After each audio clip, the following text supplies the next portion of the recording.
আপনি খাইছেন? কেমন লেগেছে আপনার?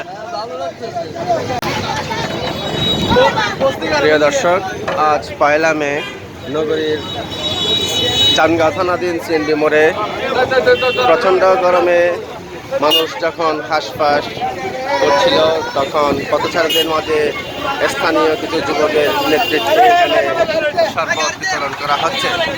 দেখতে পাচ্ছেন সমাজকর্মীরা, তরুণ সমাজকর্মীরা তাদের স্বউদ্যোগে এখানে তৃষ্ণার্ত মানুষের মাঝে শরবত বিতরণ করছেন।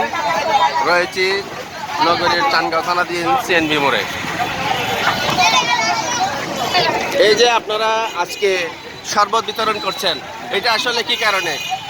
আমাদের বেশি গরম পড়ার তাপমাত্রা পড়ার কারণে যে মানুষ আপনার কাটতে পারতেছে না, শরবত দিয়ে ঠান্ডা করতেছে আর কি, শান্তি পাওয়ার জন্য বিভিন্ন মানুষের কাছে একটু ঠান্ডা, অনেকে একটু ঠান্ডা হচ্ছে, ভালো লাগতেছে, ওইটার কারণে যে আমাদের এটা করা। ঠিক আছে।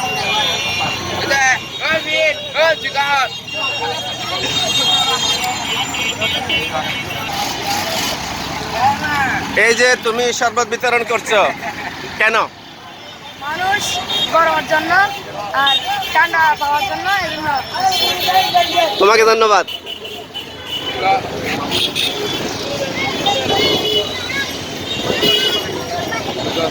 ভাই কেমন লাগলো?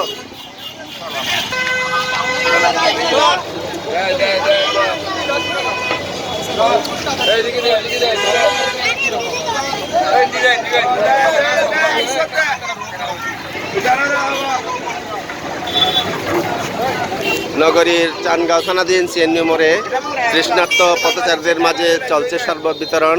এটি একটি সুন্দর উদ্যোগ।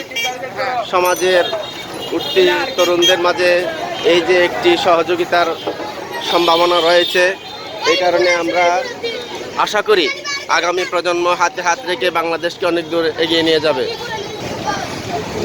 আমরা একজন তরুণ সমাজসেবকের সাথে কথা বলছি। জি, এই যে শরবত বিতরণ করা হচ্ছে, এটা আসলে কাদের পক্ষ থেকে?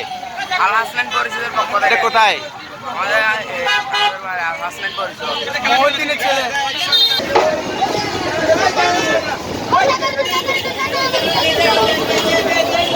এলাকার এই যে তরুণ প্রজন্ম, তারা যে মানুষের কল্যাণে এগিয়ে আসছে, এটি একটি নিঃসন্দেহে একটি সফল উদ্যোগ বলে আমরা মনে করছি। এই প্রচণ্ড গরমে মানুষের পাশে দাঁড়ানো একটি সুন্দর উদ্যোগ। মানবতার কল্যাণ হোক, এই প্রত্যাশা নিয়ে আমি মোহাম্মদ রেজাউল করিম, বৈশাখী নিউজ 24.net।